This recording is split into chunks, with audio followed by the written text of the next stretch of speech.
Welcome on to the Stock Up Podcast YouTube channel. My name is Alex. I'm here to build a deck in Best of 3 Historic. I'm going to build Blue-White Control.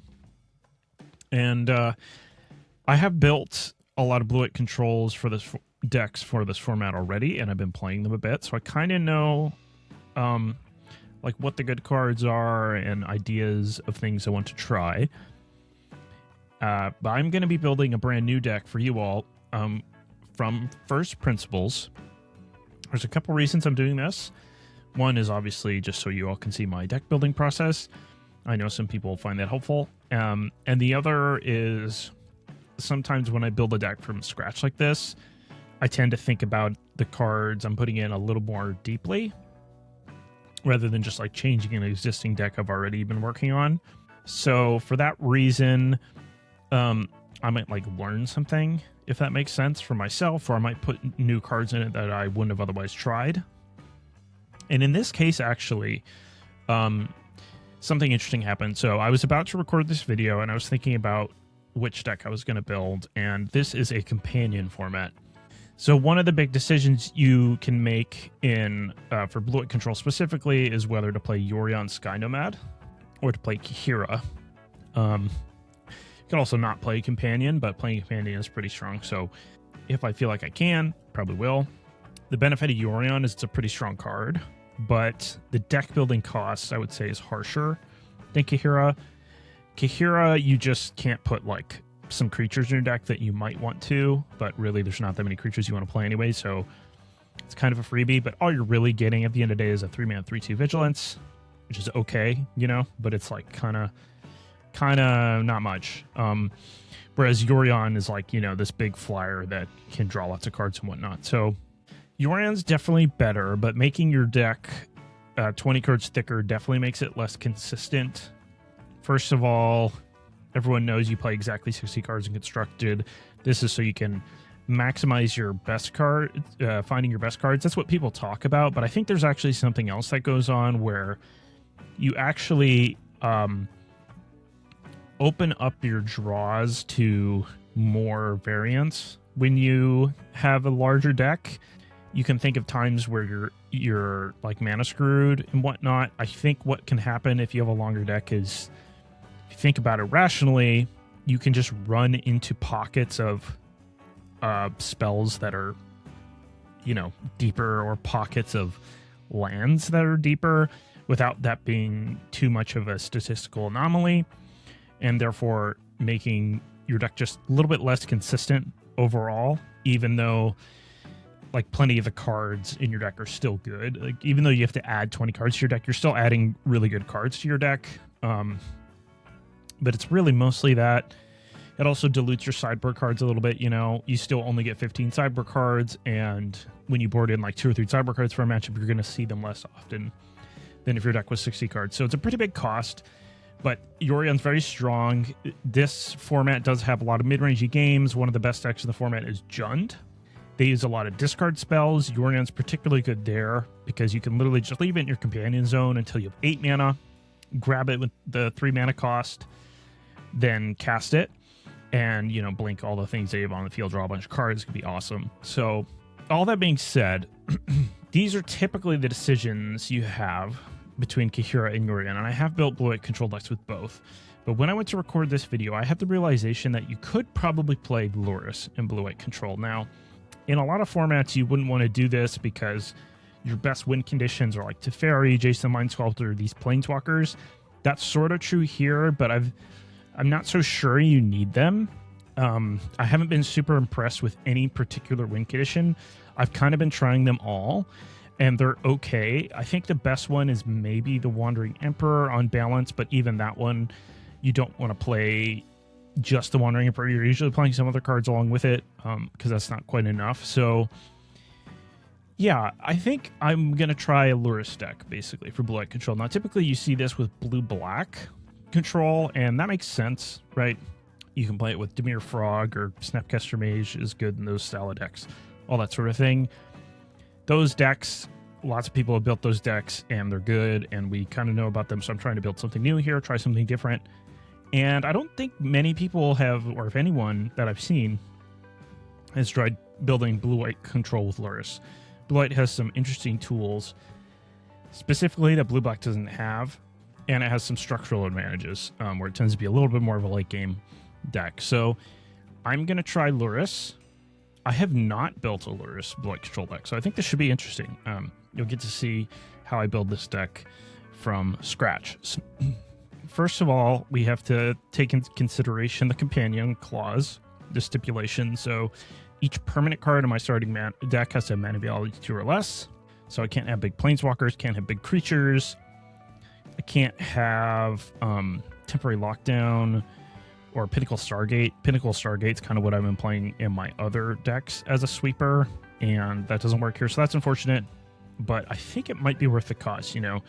The other thing, you know, comparing Lurrus to Kahira, first of all, I think you'd rather have Lifelink and Vigilance. So even just straight up right there, 3-mana, 3/2, Lifelink is an upgrade over Vigilance. But also, then this gets like another ability where the Kahira, you know, just pumps your creatures that you don't really have. So this can be pretty strong. In Modern, people play Kahira and they have like the Evoke Elementals and stuff in their deck, and this actually pumps those. So that's more relevant. But here we don't have the Evoke Elementals. They're all banned. So yeah, so obviously bringing things back to the graveyard from the graveyard could be a bit better.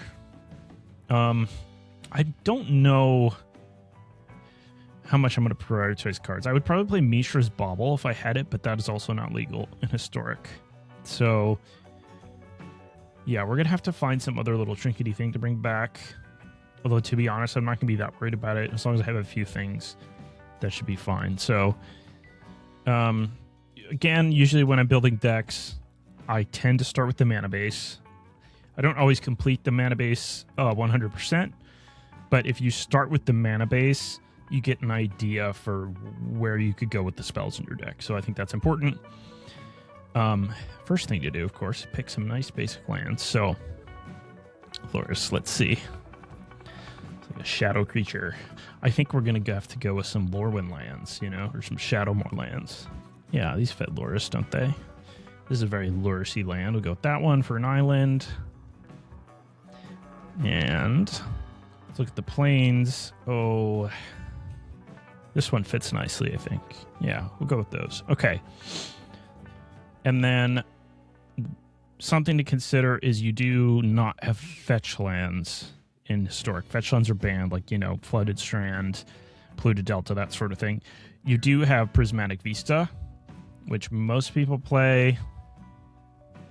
We will probably play also. You don't have to play it, right? Like, you could just play regular dual lands. This does have some benefits. One of the benefits is in this format, people play Magus to the Moon is legal, and the blue, I don't remember what it's called, but the blue merfolk that turns everything into an island is legal. So Prismatic Vista is nice against those things, right? Because you could fetch your basics if you know you're up against them. And has some other benefits, you know, it's just like an untapped land of any color, kind of like a pathway. It gets you the basic land type so that you could use the Verges, which I think the Verges, if you turn them on, are going to be another one of the strong lands.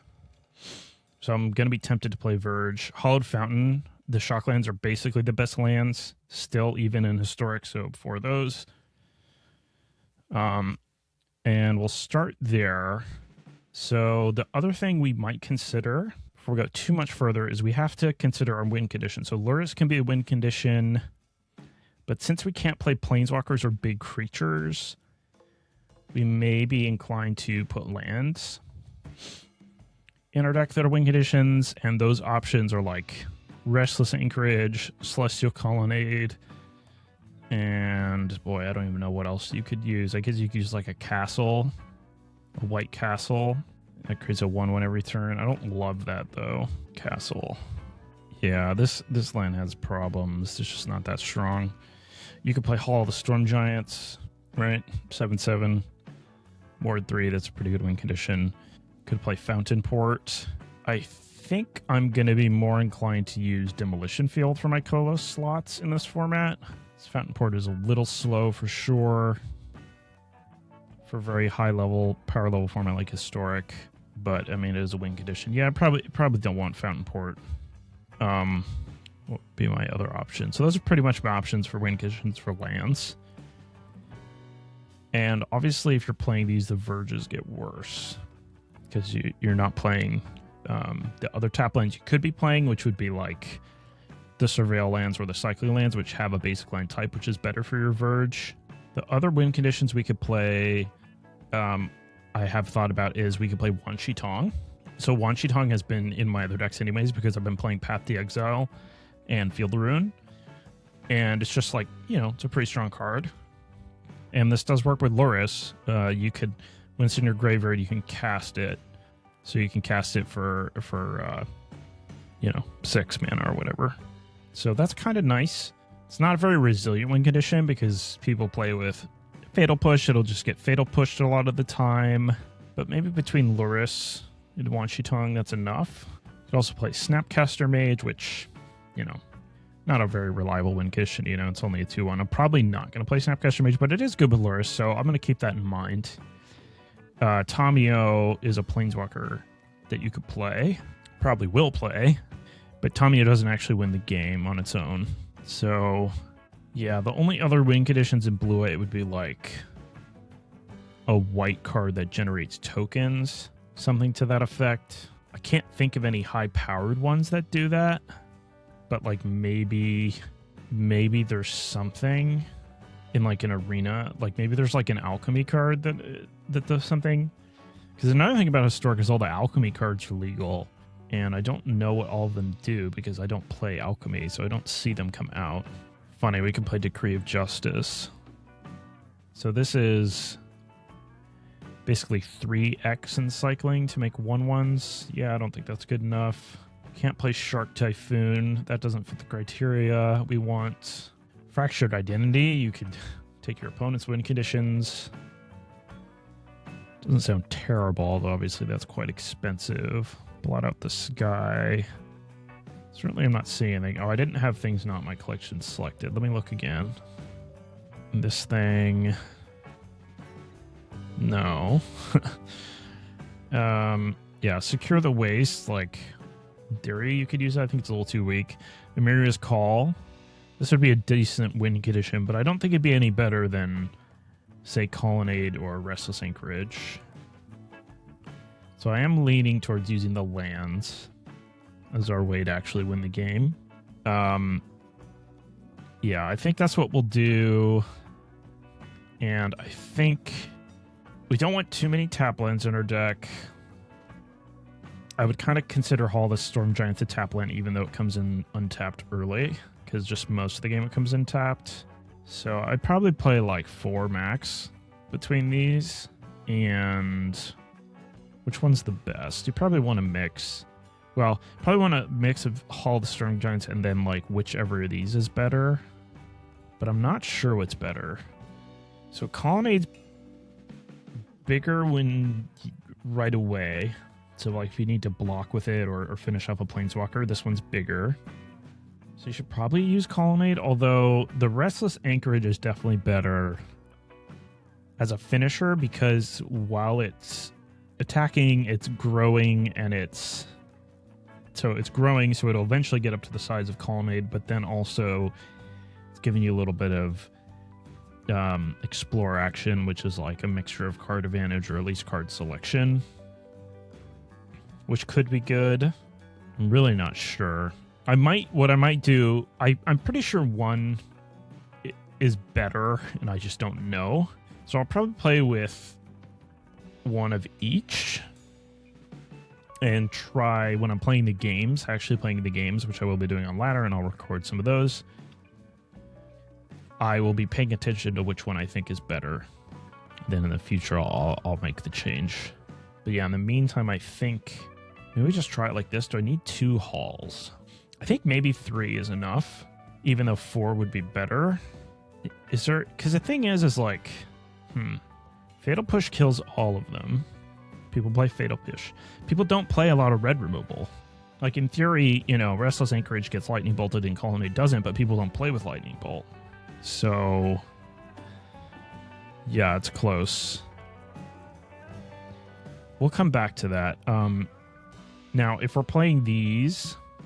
Do we still want to play Verge? Or do we want to play a different duel? That's the question. I still have 4 Hallowed Fountains. You know, I'm going to have multiple of these. So I think, yeah, I think it's probably enough. 4, 8. It's like 12 of my lands. We'll turn this on. Because the nice thing about the Verge is we're going to have Counterspell in our deck. And we're also going to potentially have like some 1-mana white cards. I guess Verge is worth with Tamiyo. It can never play Tamiyo on turn 1. The Vista can, so that's nice. I could play Pathways instead of Verge, but the problem with Pathways is I'm going to have some pretty color-intensive things in my deck. Like I expect to have Wraths, double white. I have all this double blue that I need on turn 2, so I'm going to have a ton of blue mana. And if I play both Pathways plus Vista, like a lot of my lands add either or, and I'm gonna need some lands that add both for sure. What are my other options for dual lands? Pathways. Glacial Fortress. This would be okay. Because I could get I could fetch a basic on turn 1, play a Hallowed Fountain on turn 1, it comes into play untapped. Is Deserted Beach better? It probably comes into play untapped, certainly like on turn 3 more consistently, right? Like it always comes into play untapped on turn 3, but Glacial Fortress can come into play untapped on turn 2, and this can't. And I'm playing a Counterspell deck. So that could definitely matter.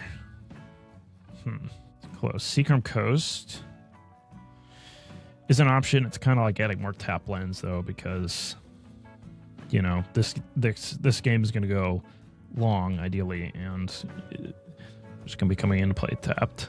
I'm thinking I'm going to do like a mix of Verge and Beach, maybe. Couple Beach, couple Verge. And yeah, this will leave me with... How many lands is this? This is 21. I'm going to have one Chitong in my deck, so Field of Rune's pretty tempting. Field of Rune in this format, first of all, some people don't play basics, so anytime your opponent doesn't play basics, that's pretty good. And then also, there are some, like there's Valakut. We do need a plan for Valakut. Interestingly, I don't know that 2 Field of Rune's enough for Valakut. You probably need all 4 if you're going to beat them. Maybe that's not a sacrifice I'll be willing to make, though. Have to play 2 planes with Vista, I would say. Maybe if we're playing 4 Field of Rune, we shouldn't play the Vistas because we need dual lands more. At which point we wouldn't play Verge. So we could play like Pathway, but playing Vista and Pathway is kind of the same. So, yeah, 8. Another thing with playing this many, like Vista plus Field of Ruin, is you only get 6 basics. How else am I going to beat Valakut game 1? Like, obviously you can counter their Scape Shifts and their Primeval Titans or whatever, but they'll eventually get Valakut into play and just start playing their land drops to kill you. So, like, maybe if I have some life gain, stay out of range of that. It'd have to be a repeatable source, and it'd have to gain a lot. I don't think there's a card like that. I think there's Approach the Second Sun, but I can't put that in my historic deck. It's just too bad. There's like Sphinx's Revelation again, too bad. Helod's Intervention, too bad. People don't play that many artifacts or enchantments. Absorb, no, too expensive. Judai's Command, I'd have to play so many of them though. I don't think there's really an option realistically. I think I'm gonna have to play the Field of Ruin. So funny enough, their Spreading Seas would be good in a deck like this, but look what happens when you look for Spreading Seas. It's banned for whatever reason. So that's unfortunate. For Field of Ruin. All right, let's cut Prismatic Vista, and let's play 3 Island 2 Plains, and let's play Pathway. This is gonna make us worse against the creatures. Like the landlocked creatures, but we could probably still play around them, There's like 1 Plains and a Path to Exile answers them, so it shouldn't be too popular of a sideboard card against us, I wouldn't think. So yeah, Pathway, and then at this point the Verge is no good. We're going to want to play Deserted Beach. Yeah, I think that's going to be what we're going to have to do. So how many blue do I have? Untapped blue on turn 1 for Tamio. I've got 4 Pathway, 4 Hollowed Fountain. Island makes 11. Hall makes 12. It's not quite enough. What other dual land could I play? Pretty much just looking at Seacrum Coast. I don't really want to put Seacrum Coast in my deck though, you know. But maybe I have to. I could play another Hall. And that's like another win condition too. Hall, a Colonnade, and Anchorage. Alright, we'll give that a try. How many lands is this? This is 25. Alright, we'll start there. So this is like roughly what we're going to be able to do. How many sources is this, by the way? 4, 8, 12, 13, 14, 19 blue, and 16 white. It's a little bit low. Maybe one of these halls. Well, do want to be able to play Tamio turn 1. Maybe I should play 26 land since I'm playing so many Field of Ruins. Yeah, this is definitely a bit of a puzzle. How big of a deal is Valakut? I feel like it's kind of a big deal. It's one of the only ways to beat it game 1. So, yeah, I'm not loving this. These are just sort of the constraints we have to live by. Maybe it could be like a Ponder deck, but then I would want to play Prismatic Vista. Could try just playing Hengeway Path plus Vista. Could play just a couple Vistas. Be cutting into these. Alright, 25 lands. Alright, let's think about the rest of the spells, but this is sort of what we have to work with. Okay, so roughly speaking, our win conditions are our lands and Wanshitong and Lurrus. That's fine. Our interaction is going to be like Counterspell. We do need removal. So our options are Seam Rip for 1 mana removal, Oust, Path to Exile. Boy, look at all these different Path to Exiles you can play. Kind of thinking I want to go with the OG. Wow, look at that one. Yeah, let's go with the OG. Uncommon Wildcard, Worth. March of Otherworldly Night is a good removal spell. X, you know, you can pitch things. It's a little bit inefficient, but it handles a wide range of permanents, artifact, creature, enchantments, and it exiles, and it can be efficient if you're willing to give yourself card disadvantage, so it usually works out okay. I suppose Get Lost is an option. Yeah, these are all the white removals. I have kind of learned that Path is the best one. You can't kill anything on turn 1 with it, really, so you do want some other options, but people are playing low basic land counts. I mean, they are playing basic lands because a lot of people play with Prismatic Vista, but a lot of the time they usually play like 4, between 4, sometimes 3, sometimes 5. But between Field of Ruin and Path, I've found that they run out eventually, so you give them a few lands, and then eventually Path becomes just the best removal spell you could have. It's decent with Wanshitong, you know, punishes them a little bit. And it's just sort of what you have to play. Like, you need to be able to answer Jarsel at instant speed. That's a big part of the Jund deck. You need to answer a variety of things, so I find Path to be the best. Get Lost is nice because you can cast it early, but the problem with Get Lost is mainly affinity. It's unplayably bad against them. And, you know, it's not great against Jund either. They are a mana creature deck, so they're always kind of going to have stuff lying around to map onto. It's just not that good. I'm more inclined to rely on a mix of these, and I'm not sure exactly, but probably it's going to involve Path. Another big part of the interaction suite in my mind for Blue-White Control has been Rest in Peace. I think the 2 most popular and like quote-unquote best decks right now are Jund and Phoenix. Both pretty heavily use the graveyard. Phoenix, obviously, you know, obviously, Rest in Peace is just the best card against them. But also Jund, I mean, they play 8 Goyfs that get shut off by Rest in Peace. They play Jarsel, which gets shut off by Rest in Peace. And so it ends up being pretty good. They play like Esper Origins sometimes too. Like, their whole deck is really relying on the graveyard. Obviously, Rest in Peace shuts off Lurrus. But the thing is, if you have Rest in Peace in play against the decks that you need to play against, I don't even think you really need Lurrus. Like, it just shuts them down that hard. I would probably not also want Snapcaster and Tamio. Like, that's quite a bit of stuff that gets negative to Rest in Peace, even if I do have to play it. I'm not sure how much I want Snapcaster. Snapcaster to me is the big one, where it's like a card in my main deck that like very meaningfully gets shut off by Rest in Peace. So I might not play it, but I'm probably, you know, we'll see. I'm gonna play 1 or 2 Rest in Peace main, and I'm gonna play up to the total of 3 probably in the sideboard. So like I'll have if I have 1 main, I'll have 2 side, and if I have 2 main, I'll have 1 side. At least it's just really good in the format right now. So let's see what else. Another card I really like is Dress Down. This card basically stops ETBs, you know, because it has flash, so your opponent plays your creature with an ETB. You can't trip this, they don't get the ETB. If your opponent goes to bring back all their creatures, like if they use haste creatures, it's good against that. So it's, if they go to bring back like there are like Venuses, I was going to say you can buy a turn with this. If your opponent has some sort of like ward or hexproof or something of that sort, you can shut it down and then answer it. It's decent against Jarsoul. They go to play Jarsoul, that's kind of like them having an ETB. You Dress Down and then you can untap and answer it. So I've been really happy with this, and you know, it works with Lurrus, right? It doesn't do anything particularly effective with Lurrus, but it still lets you, like, if you have Lurrus and play one of these in your graveyard, you can pay 2 mana and draw a card, essentially. I'm really high on Dress Down. I'm probably going to play a lot of them. I don't know that I'm going to play 4, but I'm going to play a lot. The other card that we could use is Wall of Omens is legal. I really like Wall of Omens with Yorion.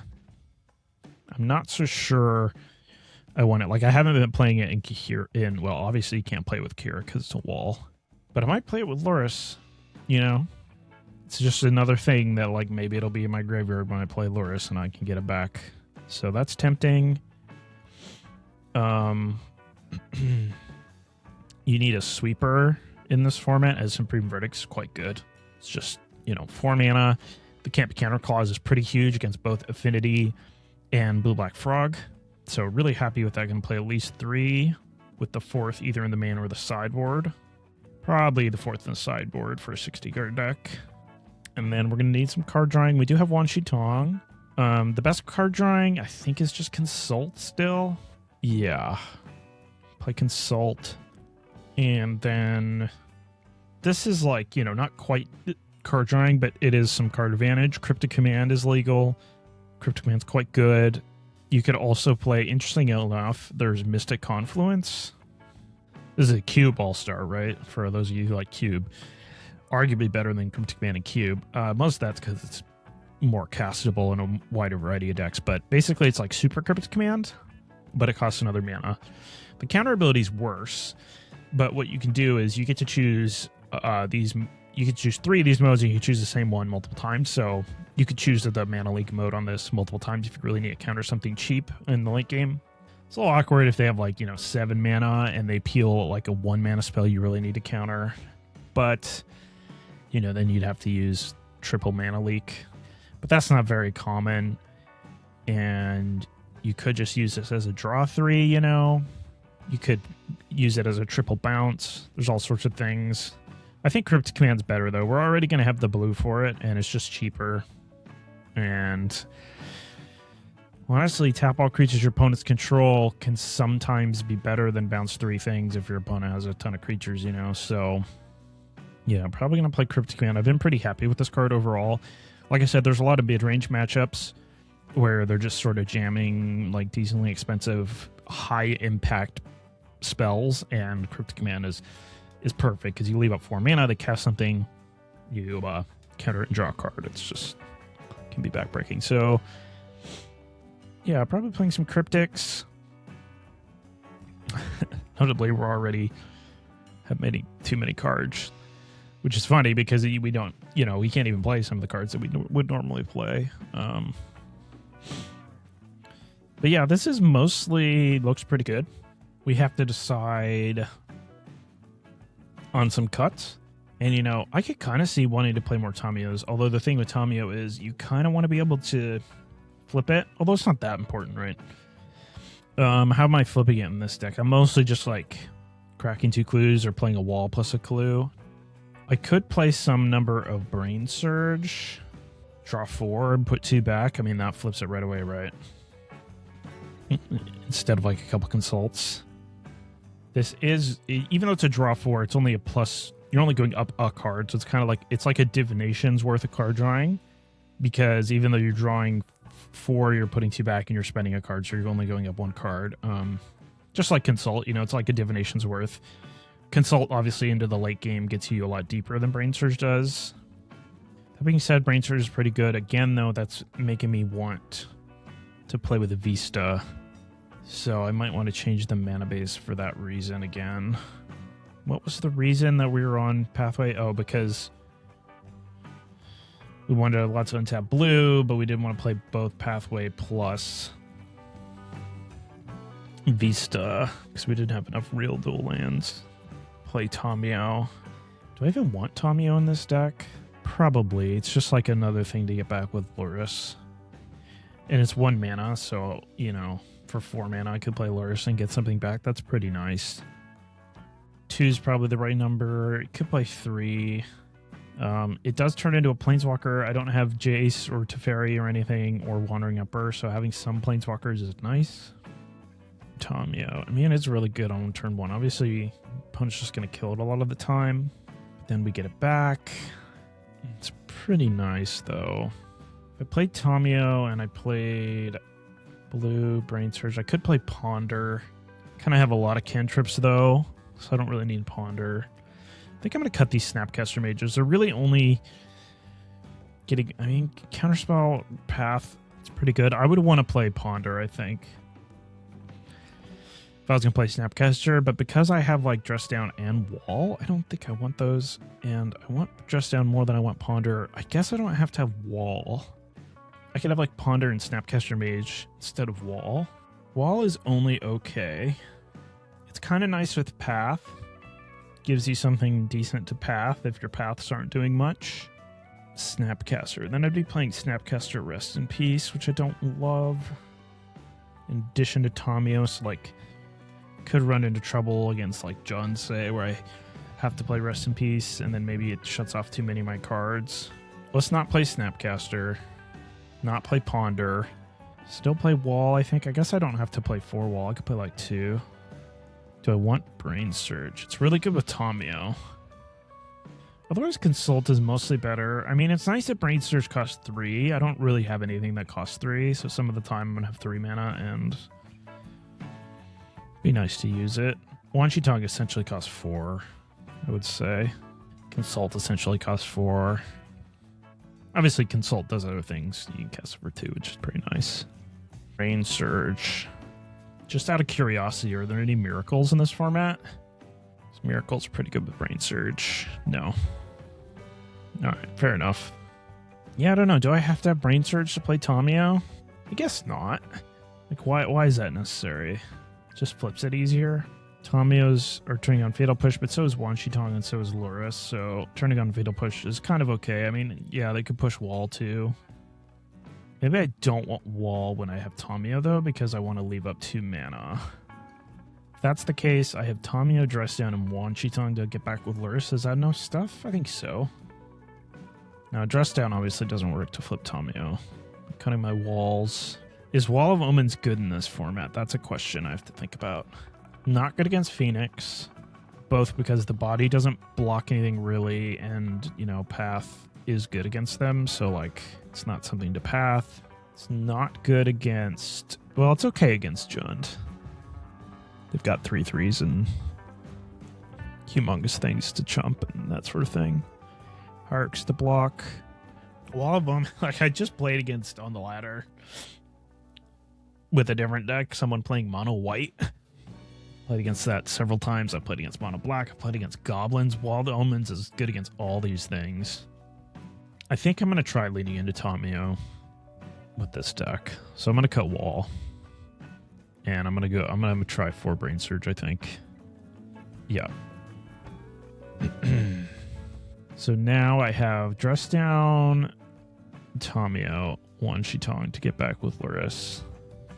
Some of the times I'll be playing And like if I play against Jund and they like make me discard my Rest in Peace, I might like get it back with Lurrus. That wouldn't be too crazy to me. Am I not going to play with Wall of Omens? Yeah, I don't think so. I think that's fine. I might want a little more counter magic. I've got 7. Like I could play Spell Snare. Spell Snare is a strong card. I'm going to have a lot of untapped blue. We're going to change my mana base here in a minute. I think it'd be totally reasonable to play a Spell Snare in this deck. Spell Snare is a little weird in this format because it's like really good against Blue-Black Frog.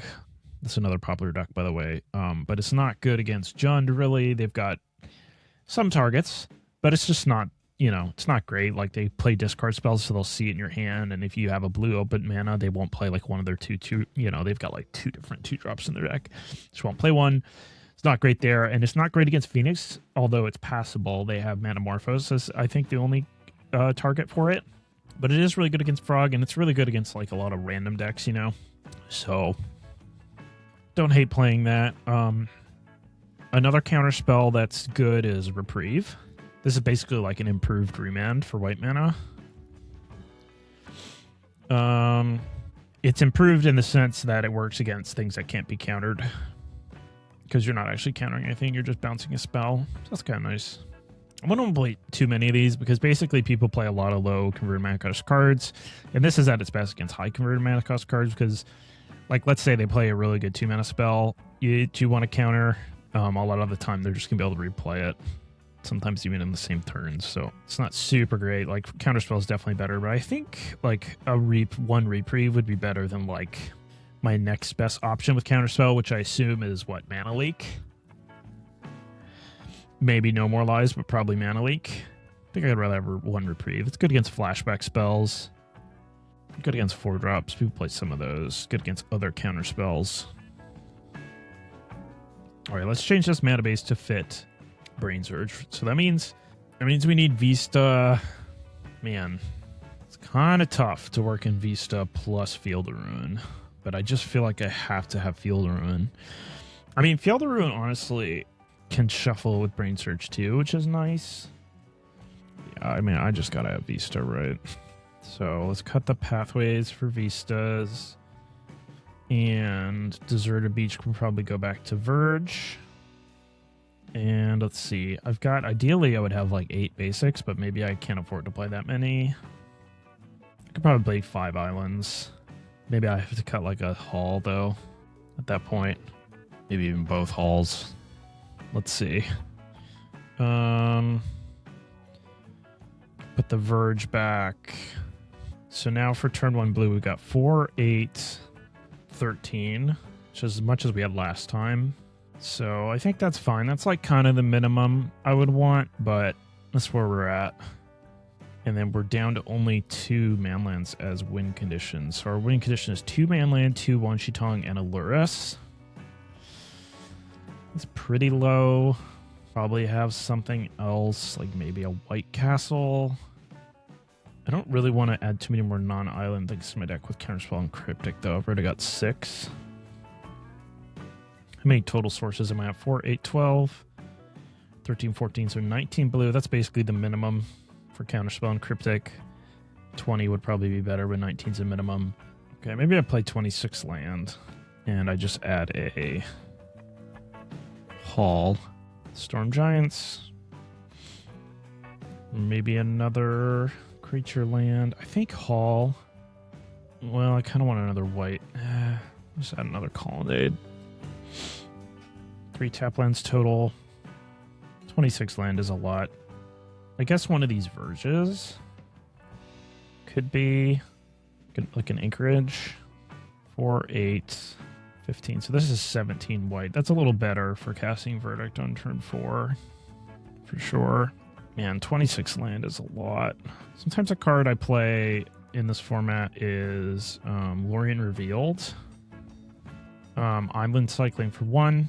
So it's basically like playing a tap land. But the benefit is, like, if you don't want to play it as a land, you can play it as a 5-mana draw 3, which comes up. I mean, that helps flip Tomio too. Play it over, like, one of the creature lands. And then maybe I could play, like, slightly less Brain Surge because of that. I mean, Brain Surge is nice with, well, land, because you can shuffle your land away with Vista. So maybe this is okay. 26 land, but 4 of them are Field of Ruin. Could play slightly less Vista. What would that do for me? Not a ton. Like, I can make a Vista a pathway, right? That'd be pretty reasonable. But yeah, 7 basic should be fine. This looks reasonable. Why am I so afraid of 26 land? I have got 3 cryptics. I've only got 4 dress down for like card drawing, you know? I don't have ponders or anything. I could definitely play ponder now. Like, don't have Wall of Omens. I have turn 1 blue reliably. I have Prismatic Vista. I guess Brain Surge is kind of doing my ponder work though. Yeah. I'm not sure about Brain Surge. I haven't played with it yet. I've played with it in the past in Historic and it was good, but you know, it's been a long time since I did that. I'm willing to give it a try. I feel like my land count's a little high, but I have Lurrus. I'm willing to give that a try also. So what do I have to do? I have to cut 2 cards. Like I said, I know it's a little weird to play Lurrus with Rest in Peace, but like, if the thing is the Rest in Peace is so good against the decks that it's good against in this format, that if I have it in play, I don't think I'm gonna need Lurrus, you know? Like, it's so good against Jund, it's so good against Phoenix, it's so good against Reanimator, which are some Reanimator decks, that I think it's fine. Do I want to play 2 main deck? That's a fair question. Like, that's kind of a lot. I think that's fair. Let's just do 1 main for now. And then I have to cut 1 more card. It's probably just this Spell Snare. March. I hate playing more March, actually. It's a pretty strong card. Nice and versatile. Let's see, against like Phoenix and Jund, March is probably better, although neither of them are good. Maybe I should have 2 Oust. Oust is actually pretty good. I like it with Dress Down, too. Snare's definitely more versatile. I think I'll cut a Seam Rip. Or, yeah. I don't have a ton of ways to answer a Tournament Tomio of my opponents. Kind of makes me want to play like another Oust. Spell Snare can answer Tomio. Well, Spell Snare can answer Frog, but like Seam Rip can answer both Tomio and Frog. Same with Oust. Yeah, I mean the blue-black Frog decks are pretty popular. All right, let's put the Snare in the sideboard. It's more important to have my own Tamios or like an answer for theirs. I like that I can get back with Lurrus. I'm running a little low on those things. I'm a little skeptical of this Lurrus, but I do want to give it a try. 26 lands plus this configuration. All right, I think I'm gonna give this a try. Oh, the 1 Reprieve maybe could be like a Seam Rip or something, or like a Cryptic maybe. She'll lower my curve even further. At which point, maybe I really don't need 25 land, do I? 4 Field of Ruin. Maybe I should have more Wan-Shi Tongs, since I have 4 Field of Ruin. Wan-Shi Tongs pretty good. Reprieve. Yeah, my opponent's Tamios are pretty annoying with how I've constructed this. Like, March isn't too terrible at handling it. Like, they'll get a clue some of the time, but you can still kill it. Maybe I don't need all these Brain Surges. Essentially got like 8, 11. Got kind of a lot of card advantage. Maybe I don't need all the Brain Surges. Yeah, let's cut a Brain Surge. Maybe a Consult is better to cut. Yeah, Brain Surge is probably better than... Is Brain Surge just better than Consult? I feel like, well, I mean, if you can't shuffle that reliably, Consult's probably just better still. Let's try cutting 1 Brain Surge, and I'm going to play a Seam Rip. Maybe a second March. Probably Seam Rip. Why it wasn't showing me Seam Rip. There we go. Yeah. This gives me like 4 answers to a 1-drop Tomio. Got my own Tamios. Got Dress Down. I don't have like Wandering Emperor to be like a repeatable removal spell. Maybe I do want Snapcaster Mage. Snapcaster Path is pretty nice. Let's try this. Let's go to the sideboard now. Spell Snare, Rest in Peace. One of the ways I've found that I like forcing through Rest in Peace against Phoenix is to use Dispute, because they try to counter with Force and Negation, so they'll like be tapped out, you play your Rest in Peace, and they'll try to force it. But if you just do that while you have 3 mana, you can Dispute back. That's pretty nice. Snare. Snare is probably fine to have on the sideboard. Rest in peace. Ruined Halo is like pretty nice against Valakut. Probably play a couple of those. In my other blue-white list, I was playing like 1 Ruined Halo, 1 Elesh Norn. The 5-man Elesh Norn that shuts down Valakut pretty good, but obviously can't play that with Lurrus. Is there any reason I want like sideboard Snapcaster Mage? Wouldn't be terrible. Oh, I forgot about a removal spell. I forgot about Fractured Reality. This is pretty nice, actually. Basically, it kills 1-drops for free, and then it can kill bigger things, but your opponent will put a creature onto the battlefield. But just having something kills 1-drops is nice. It's like Seam Rip, but it's an instant. A little more versatile. Like it's better against Phoenix, you know. Yeah, I think I'll put the Seam Rip on the sideboard, and I'll put the Fractured Reality main. And then, I mean, you could even put a second Fractured Reality in the sideboard, but probably won't do that.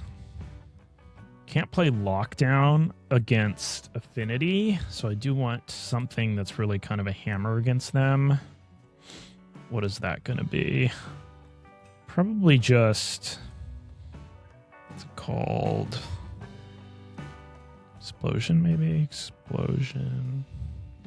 No. Oh, you know what? I could play Wrath of the Skies against them.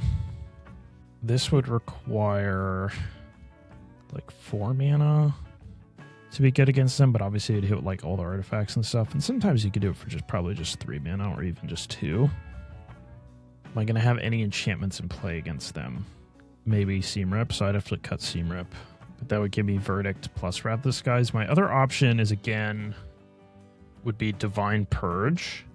So this exiles artifact creatures the mana value 3 or less. Then they can be recast for 2 more. Problem with this is like your opponent will just slowly rebuild. So I don't really like this. Like against Affinity, they're just going to slowly rebuild. So I think I like Wrath of the Skies. I could even play like Karn as a Stony Silence. It's kind of expensive though. I don't think that would work. And I have Lurrus. I think Wrath of the Skies is going to be my best bet. I wonder if I could play this main along with Tune the Narrative, but I kind of hate Tune the Narrative. Yeah, I'm just going to play 2 of these as extra sweepers. Gets Affinity, basically, instead of Seam Rip. I think that's reasonable. It's definitely going to be noticeably worse against some decks. Maybe I still play 1 Divine Purge. There are some creature decks that this is going to be better against. Yeah, it slows them down quite a bit, right? So I think that's fine. And then I don't have any life gain main, is that right? I just have Lurrus. Oust, I guess. Probably want to play some life gain in the sideboard. Maybe 2 Timelies. Pretty strong card. Might need some extra top end. Like maybe another Wanshi-Tong. Do wonder if this is enough hate against what's got to be the most popular deck in the form of Phoenix. I think maybe I should have like a Surgical in my sideboard also. Surgical's pretty strong against them. I guess Ruined Halo can name Phoenix. It's pretty okay. I think I might just play another Wanshi-Tong in the sideboard. Or like, I could play like a Jace Vryn's Prodigy. Or a Search for His Kanta. I think I'm going to go with a Force of Negation. And another Wanshi-Tong. Yeah. Give this a try. I'm not super confident in this. I was more confident in the non-Lurrus spells like the Yorion or the Kihira. But I'm willing to give this a try. Something different. The land count's a little high, but you know, we've got the Brain Surges, got the Tamios, that's a lot of card drawing, got 4 Field of Ruin to utilize stuff. The Reprieve, yeah, I mean, maybe the Reprieve should be a Brain Surge. I don't want to overdo it with the card drawing. I still have Lurrus. We'll see how. We're going to give this a try. Here is the final deck. Thanks for watching. This might have been a little slower than these normal ones, but like I have more of an idea of what I'm doing normally. In this version, you know, I'm trying some stuff I don't normally try in Blue Control, which is like Tamio, Brain Surge, and especially Lurrus. So thanks for watching. Stick around to the channel, okay? Subscribe, give this a like, and I will be posting a video where I do some gameplay with this deck soon. So take care.